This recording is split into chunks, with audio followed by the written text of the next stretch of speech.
everybody. Welcome to our weekly study. Let me do a couple of housekeeping points real quick before we get started with the main session. If this is your first time here, we're really glad you're here and you're jumping in near the tail end of our Exodus study. That's the bad news, but the good news is every week we record video and audio of this session. That's what the camera's there for. And upload it to the YouTube channel for this ministry, my ministry, Disciple Dojo, and also to iTunes as well. So you can search YouTube or iTunes, Disciple Dojo, click subscribe. Even if you don't want to listen to it or watch it, if you click subscribe, that really helps me. So you can go do that. But you can catch up, and as of right now, we have every chapter of Exodus all recorded. It's all on the menu, so you can watch through, you can catch the weeks you weren't here. And we're going to do that. We've done it everything since Genesis 15 forward. So the goal is eventually to have all of this study available for free. So we can provide the food for free, we can provide the study for free, and it's so that we can reach not just the people here in this community around Roots Chris, but also worldwide, thanks to the internet technology and everything. So, so let people know. Tell your friends, tell your coworkers, tell people that don't know about this study or maybe looking for a Bible study. Tell them to hop in. We're always glad, and we've still got plenty of room, and we'll pack out the whole dining room if need be. So continue to get the word out. Second thing, housekeeping-wise, in December 22nd and the 29th, okay, so the week of Christmas and the week after Christmas, we won't be meeting. All right, week of Christmas and week after Christmas, no study. We should pick back up the 5th of January. All right, so the 5th of January we'll pick back up. We'll probably, depending on where we are in Exodus, do a full recap of the whole book and then jump into the next part. Next year, so we spent all of this year studying Exodus, laying the groundwork. So next year, we're going to keep going right into Leviticus, and we're going to pick it up there. Leviticus picks up right after Exodus. Like, there's not even a break in the grammar. Literally, the first word of Leviticus is "and." So it picks right up in Exodus. 2, Leviticus is the book that everybody stops reading when they get on their Bible plan and they want to read it through in a year, and they get to Leviticus and they burn out because it's really weird and it's really boring. So in keeping with the spirit of what we do here, we're going to plow right into it, and we're going to show you how, 1, yeah, it is kind of weird, but 2, it's not really boring at all. And 3, how it lays the entire groundwork for everything we know about holiness in the New Testament. Just like Exodus has laid the groundwork for everything we know about covenant and grace in the New Testament. Okay. All right? So we're going to keep on going through it. We're going to hit those parts of the Bible that your preachers usually don't preach on a Sunday morning because people aren't just dying to come hear Leviticus.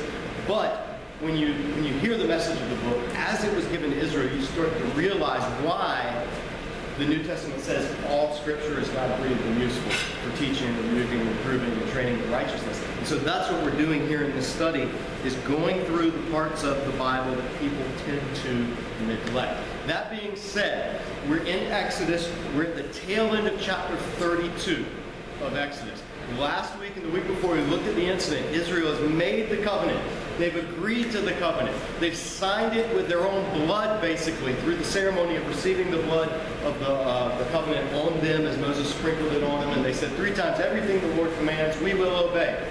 So they signed the contract. And then immediately when things went a little too long, Moses is going 40 days, they get impatient. They want a God they can see. They want a God they can relate to. They want a God that's familiar to them after having come out of Egypt for 400 years of being surrounded by Egyptian gods and worship and sacrifices. All of those things they were familiar with. They wanted the familiar.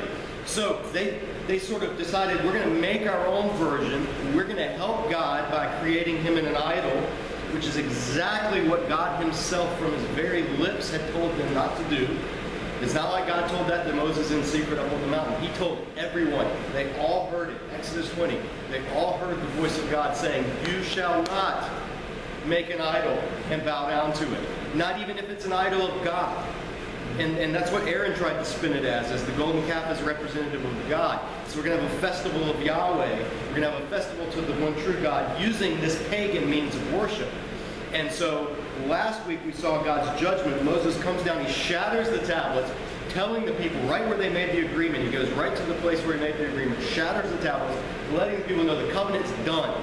It's broken. You forfeited the salvation that God bought you, the bringing you out of Egypt. You have forfeited that through your rebellion.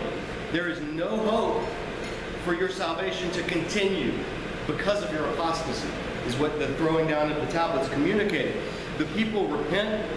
There's this sense of dread. There's some of them are still running wild. Some of them are still getting the people or trying to tempt the people into idolatry, not paying heed. So Moses says, all right, everyone who's on the Lord's side over here now. The ones who remained, the ones who heeded the call were the Levites, Moses' own tribe. They heeded the call. Moses said, your job, go throughout the camp. The people who are still openly rebelling, you are to execute them. You are to commit the execution dictated by the covenant that we all signed.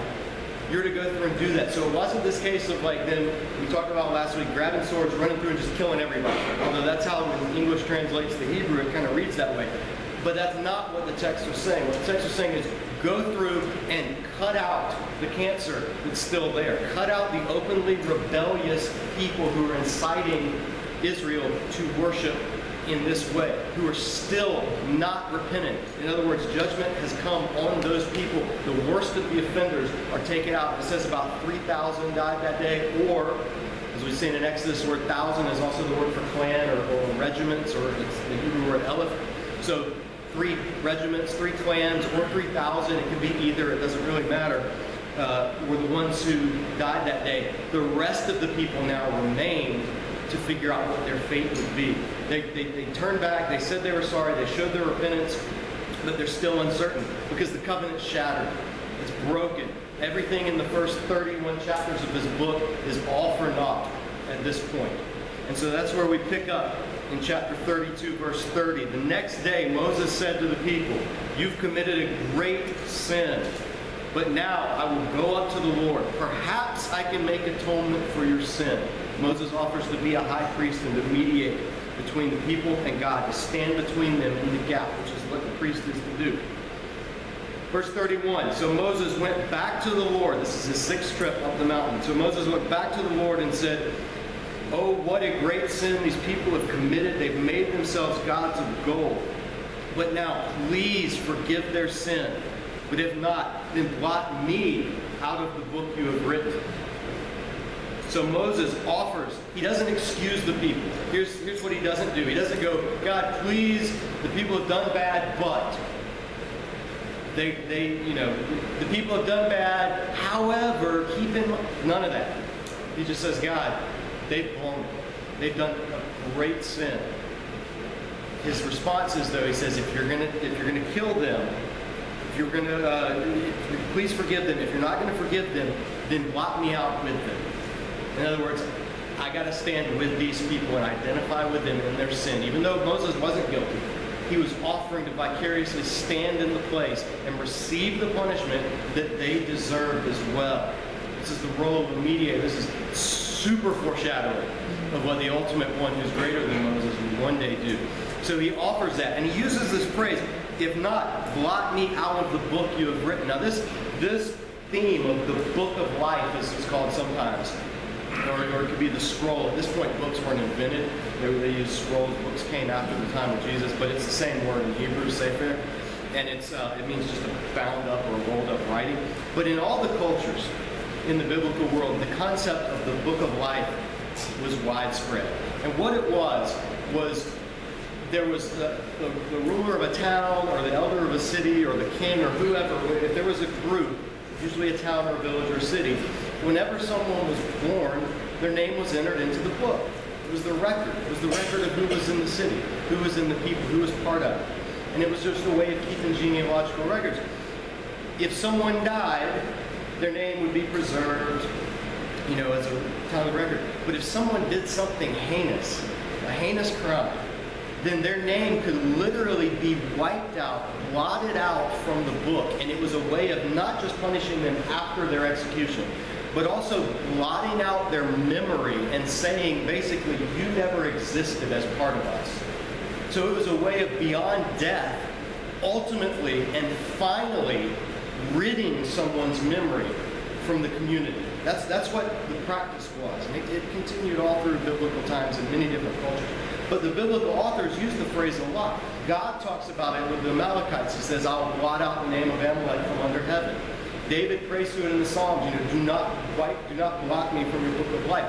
Revelation picks up on it in the end, and God says, those who overcome, I will not blot their names out from the book of life. So it's not the case of everybody's born neutral, and if you do good things, your name gets put in the book. If you do bad things, it doesn't, and you go to hell. It's not like that. It's by virtue of being created in the image of God, everyone, spiritually speaking, metaphorically speaking, this isn't a dynamics of the afterlife, but it's a biblical metaphor.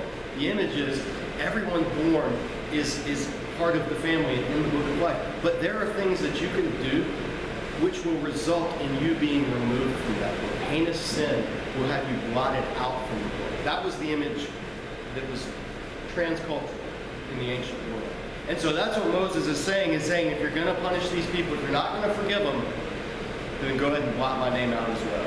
So it was taking on this and being willing to be cursed for the sake of his people. Paul will echo this in Romans 9-11 when he talks about his fellow Jews according to the flesh who do not believe in the Messiah, and how he himself wishes that he could be accursed for their sake. Very Mosaic thing to say, very Torah thing to say, very Christian thing to say as well. So that was Moses' offer. The Lord replied to Moses, whoever has sinned against me, I will blot out of my book. In other words, God's saying, I don't work that way. It's the guilty is who I will punish. Meaning I know who's guilty and I know who's not, and I can differentiate between the two. This is another little verse that needs to be tucked away when you start reading these passages where it seems like God is arbitrarily punishing whole groups of people. And you think, well, what about the innocents? God knows who's in his book. God knows who's guilty. The judge of all the earth will do what is right, as he told Abraham back in Genesis. So he says, I'll take care of that. Basically, I'll take care of that. Verse 34, now go lead the people to the place I spoke of. My angel will go before you. However, when the time comes for me to punish, I'll punish them for their sin. So in other words, leave the punishment to me. Trust in my nature. When the time comes, I'll know who's right, who's wrong. I'll know who gets the punishment, who doesn't deserve it. Go ahead and lead the people. So there's this glimmer of hope now. There's this glimmer of hope that the intercession has worked. But, verse 35 lets us know it wasn't just this no consequence. But 35, the Lord struck the people with a plague because of what they did with the calf Aaron had made. So there were consequences. Now, struck with a plague. This doesn't say that who died. This doesn't say what type of plague. We've seen from Exodus. God sent what against Egypt? 10 plagues. Some of them were things like hail from heavens. Some of them were things like disease. Some of them were things like frogs. So we don't know what kind of plague this was, but it was basically God punished Israel to some extent. In other words, he didn't just say, okay, boys will be boys, Israelites will be Israelites. He didn't say that. There was some repercussions. Verse 33, then the Lord said to Moses, leave this place, you and the people you brought up out of Egypt. Here's God again. God, like we saw last week, he's going to enter down into Moses' territory. He's going to put himself on the level of Moses. All throughout, God's been saying, I'm the one who's bringing you up out of Egypt. I'm the one who's bringing you up out of Egypt. Now, kind of with a wink in his eye, you can imagine him saying to Moses, hey, these people that you brought up, go ahead and lead them out. He's condescending in this conversation. It's a very subtle thing that he's doing, but we talked about it last week.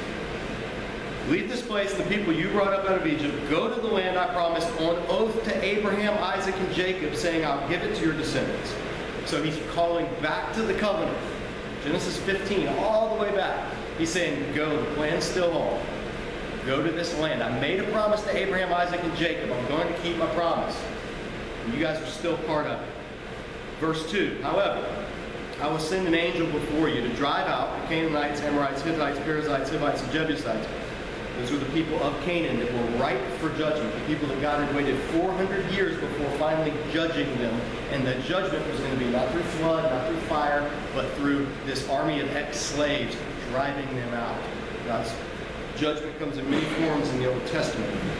Go up to the land flowing with milk and honey, but I will not go with you, because you're a stiff-necked people, and I might destroy you on the way. In other words, my holiness is a consuming fire, and you're a stiff-necked people. We talked about that image. Stiff-neck is an animal that won't go where you lead it. Kind of stubborn. It does its own thing. It stiffens his neck. And that's what God's saying to the people is, I'm not going to go with you. I'll give you the land. I'm not going to go with you. You can't handle it. I might kill you on the way. You're so sinful and my holiness is overwhelming. And you obviously haven't learned this lesson. I can't go with you. That's one of the worst things that they could hear. Verse 4, when the people heard these distressing words, they began to mourn. No one put on any ornaments or jewelry. For the Lord had said to Moses, tell the Israelites, you're a stiff-necked people. If I were to go with you, even for a moment, I might destroy you. Now take off your ornaments and I'll decide what to do with you. So the Israelites stripped off their ornaments from Mount Horeb onward. Or it says at Mount Horeb. It means that's where they did it. They stripped off their ornaments. Same verb for when the Egyptians stripped off their ornaments and gold and jewelry and gave them to the Israelites. Now the Israelites have to strip off the spoils of Egypt and to leave them there. Why? Because God's already seen what they'll do with it. They used them to make the golden calf. So the gift, the treasures that they had gotten from Egypt, that God had sent them out with open arms, were the very things that they used to show their idolatry. And so God says, take them off. You forfeited that right. And so Israel does that in a sign of mourning. Now, verse 7 through verse 11 is sort of parenthetical. This tells us during this general time, this is kind of how things work. All right, so God has said, I'm not going with you. The people are in mourning. Now, pause. This is how things were at that point. All right, Moses used to take a tent and pitch it outside of the camp some distance away. Called it the tent of meeting. Now the tabernacle, as we saw in the directions from previous weeks, the tabernacle will be called the tent of meeting. And the goal of the tabernacle would have been, should be, for God's tent of meeting to be in the center of the camp. That's where God will meet with the people. That's where he'll meet with Moses. That's where he'll receive their sacrifices. That's where they'll have a fellowship meal. He'll live among the Israelites. His desire is to dwell with his people. But at this point, right now, because of their apostasy, what happens is Moses goes outside of the camp and he makes a tent of meeting. And he and God meet there, outside of Israel. So God is communicating to them, I haven't abandoned you, but I'm not going to live in the midst of a sinful people. That's the repercussions of the golden calf idolatry. So Moses pitched outside the camp some distance away, called it the tent of meeting. Anyone inquiring of the Lord would go to the tent of meeting outside the camp. Whenever Moses went out to the tent, all the people rose, stood at the entrance of their tents, watching Moses until he entered the tent. As Moses went into the tent, the pillar of cloud would come down and stay at the entrance while the Lord spoke with Moses. Whenever the people saw the pillar of cloud standing at the entrance of the tent, they all stood and worshipped. Or it's literally, they stood up and bowed down, each at the entrance to his tent. The Lord would speak to Moses face to face. That's an idiom. It doesn't mean God has a giant face. Moses' face is there and they're talking, because God's going to say Moses can't see his face. But that phrase, face to face, that's a Hebrew idiom. It's a figure of speech. It means in person to person. Not distance, not mediated, but right there. The Lord would speak to Moses face to face as a man speaks with his friend. Then Moses would return to the camp. At his young age, Joshua, son of Nun, did not leave the tent. Joshua would stay there, would guard the tent, make sure others didn't come in, would preserve the holiness, would remain where God's glory had dwelled. Echoes of a future Joshua who would do the same thing on a mountain during a transfiguration. But that's another story. Verse 12, Moses said to the Lord, so this is one of the conversations that would have gone on in this tent. But you've not let me know whom you will send with me. You said, I know you by name. You found favor with me. And that's the Hebrew rechaim. It means grace. When that find favor in the eyes of is a word for saying show grace to or receive grace from. So Moses is saying, you said you know me by name. You found favor with me, or you received grace. Verse 13, if you're pleased with me, or if I have found favor, literally is what it says, teach me your ways so that I may know you and continue to find favor with you. Remember, this nation is your people. So now here, Moses speaks back to God, face to face, friend to friend. There's no groveling of the Moses at the burning bush anymore. It's respectful, but he's entered into this discussion that God's invited him to enter into. And he's interceding on behalf of the people, and he's actually challenging God with God's own words. And he's challenging God with God's own promises. These are your people, God. This was not my idea. This is your idea. If I'm going to lead the people, you've got to give me more than this. These are the kind of conversations that Moses would have with God, which were unthinkable in the ancient world for someone to have with their deity. But because of the relationship Moses and God had, this face-to-face friendship, he's able to speak this way in the tent of meeting. Verse 14, so Moses challenges. The Lord replies, my presence will go with you. Literally, my face will go with you, and I will give you rest. God accepts. Moses challenges, God relents. This has happened multiple times already. God is allowing himself to be challenged. He's allowing himself to be bartered with, kind of haggled with, like with the Abraham incident and the cities of the plain, where Abraham kind of barters with God, haggles him down. God's entering into this relationship. This is the thing that God of the Old Testament is, if he's nothing else, he's relational. The idea of a distant deity that's inscrutable and unsearchable is absolute hogwash. It's not a New Testament idea that God dwells among his people. It's not a New Testament idea that God wants to enter into personal relationship. It's not like the Old Testament was religion and the New Testament's relationship. All of that is garbage based on people not knowing the Old Testament. God is supremely relational from the beginning. So much so that he enters into the sovereign Lord of the universe in discussion with this shepherd in the midst of the desert. So they have this conversation. God accepts. It's almost as if Moses can't believe it, because Moses says to him, if your presence doesn't go with us, don't send me from here. How will anyone know that you're pleased with me and your people unless you go with us? What else will distinguish me and your people from all the people on the face of the earth? The Lord said to Moses, again, reassuring him, I will do the very thing you ask because I am pleased with you and I do know you by name. So he's reassuring him again, yes, I'm going to give it to you. I'm going to do the unthinkable. The covenant's broken, not for long. Verse 18, then Moses said, and the NIV reads this kind of abruptly. It says, now show me your glory. But it's not a command. It's actually in the Hebrew, there's the word not is put in there, which means please. So it's like a way of saying, please now show me your glory. In other words, Moses is pressing fully. He says, I want to show me all of you. Show me your glory. Show me your fullness. The glory of the Lord is God's tangible presence. And Moses realizes they're entering into this. God's doing what he's asking. Let me ask of all of it. Let me ask for all of it. Let me ask for the most important thing. Show me your glory. I'm about to lead these people. I'm about to do the unthinkable, which is we're about to restore this covenant. I need something more. I don't want it to be my feelings or my idea or anything. Just give me your unmediated presence. Verse 19, the Lord said, I'll cause all my goodness to pass in front of you, and I'll proclaim my name, Yahweh, in your presence. And I'll have mercy on whom I'll have mercy, and I'll have compassion on whom I'll have compassion. But you can't see my face, for no one can see me and live. And the Lord said, there's a place near where you may stand on the rock.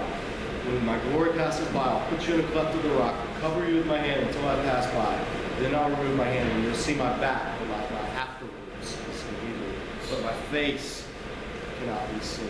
So there's this final entering into. Moses asks for the unthinkable, and God does the unthinkable. He says, okay, I'll show you my glory. The section where he says, I'll have mercy on those who have mercy, I'll have compassion on those who have compassion, that usually gets read in its New Testament context, where Paul quotes it in Romans. And it's usually read in conversations of Calvinism and predestination, and God can show mercy on who he shows mercy, implied meaning being, and if he doesn't, you're out of luck. It's usually quoted in the sense of defending God's sovereignty to not save people. But in its original context, there's nothing about predestination in this discussion. There's nothing about God damning people to hell for eternity in this discussion. What this discussion is about is God saying, I reserve the right to have compassion on people who don't deserve it. I will show compassion to whoever I show compassion to. I will show mercy to whoever I show mercy to. God's instilling in the idea in Israel's consciousness that his grace and his righteousness, though they do generally follow certain principles of evil being punished and good being rewarded, within that there's room for God's grace to invade and for God to give people far more than they deserve, based on the repentance and also the intermediary or the intercession of a righteous mediator, which in this case was Moses, and the whole sacrificial system that God's building and putting in place. But there's hints of this, and it'll expand in the Old Testament, that God's grace will be far beyond God's judgment. When he goes in the next chapter, he's going to go in front of Moses, he's going to proclaim his name, the Lord, compassionate and faithful, blah, blah, blah, punishing the sins of the fathers upon the children to the third and fourth generation. And people get hung up on that, and they miss the next part that says, but showing grace and favor to those who love him to the 1,000th generation. In other words, if my anger has a 3-generation effect, my grace can have 1,000 generation effect. It's another Hebrew figure of speech saying God's grace far outweighs his judgment. And that's crucial to remember when you're reading the Old Testament, because people who don't read the Old Testament a lot think it's all about God showing judgment. God's grace far exceeds his judgment. The reason there's so much judgment is because of the nature of what's being written and the concept of the covenant and the fact that what we're reading and what we're being recorded is the discipline of a firstborn son by their heavenly Father, which is Israel. So we got to keep that in mind as we go through this. But next week, chapter 34, God is going to officially do the unthinkable. He's going to restore the covenant. Everything that happened in Genesis 20, the receiving of the covenant, Genesis 19, Genesis 20, this is going to be 2.0. They're going to get a second chance. They're going to get an undeserved chance next week because of the intercession of Moses. So come back for that. Bring a friend. Enjoy some food. We've still got seconds if you want some. And we'll see you next week. Have a great week, everybody.